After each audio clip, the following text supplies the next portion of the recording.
Hi everybody, I'm at Solomon's Island. We're at the Business Association's Christmas Walk, and they have the Christmas tree out here in the gazebo on Solomon's Island. That's the water right there, and the big thing is it's a trip hazard. So, okay, this happens in churches and different events all the way. Look at all this wire, and the youngster already tripped this morning while I'm making the video. These wires running alongside on both sides of the walk area that comes out is crazy. The first thing is you want to run any wires underneath the seats, the benches, to come up and back. So I don't know why they didn't do this. I think they wanted the wires to come up alongside because of that, but that's okay. So what I'm going to do is take measurements here, and we're going to have a lot of wire left over because my idea here is using PVC pipe. All right, so I'm thinking a 1/2-inch PVC pipe for this guy right here because there's no connections in between. So I'm going to take a measure with a tape measure and find out a direct line of how long I'm going to need. And then the other side of that PVC pipe, because it's going to be split in half, can be over here. But we have an issue right here with an outlet. All right, so a 1/2 inch is not going to fit over that. So we might have to bring a small 2-inch over that rather than running a full 2-inch going across. So a 1/2 inch over here, a 2-inch on this guy, 1/2 inch over here. If we straighten this out, if I take this and straighten it with the tape, take the tape up, I could probably get that close to underneath the bench.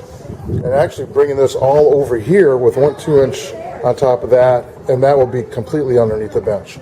But after I straighten it out, we should be able to do that. Right now, take measurements of what materials you'll need, and we'll show you how to actually split a PVC pipe, a small one, down the center. Okay, I'm going to use a receptacle saw. It's like a jigsaw, and I'm going to do my best to stay in a straight line going down. All right, I have my bench that clamps shut, so you need to be careful it doesn't slide down, and you want to slide it through. Use gloves, use your protection, take your time. See, lesson learned. I had it clamped in there, and it started going all the way through. So close, if you have something like this, a vise or a bench that opens up, close it a little bit so when you push down on it, it's not going all the way through. And you can actually run right along the top of it too. All right, so just an idea for you, because when I was pushing down to ride along, this was actually going all the way through, getting ready to fall. It cut pretty smooth. You can see the line right there. But the one bad part is it didn't go all the way through. So I got to turn it over and try to get my line as straight as that one, which inside you can see all the way down that is cut. So just turn it at 180 degrees. Take a look at where the line is on the bottom and cut the other side. Well, there they are. They're done. They're not perfectly straight across. It's impossible. I think the way I'm doing it, there's probably a better way of guiding it across. But this is the other side right here. So I think with tape down, holding it down, it's going to work just fine. Well, this is probably the most time-consuming job. Is the small inch? Let's see, it's a 1/2 inch. It's a 1/2 inch one. So that's the inside diameter is 1/2 inch. So it just takes a long time getting through there. It is thick. You're doing both of them at the same time. I am riding along the lettering, okay, the inside of the lettering. So keep an eye on that. And when you have nothing over here, you got to try to keep it inside the top part of the lettering. Use something as a guide. So you try keeping a straight line.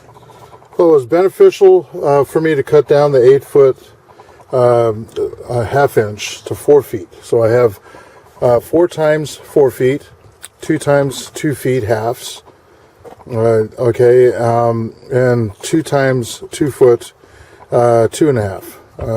So hopefully this is going to work. Bring in my jigsaw and duct tape.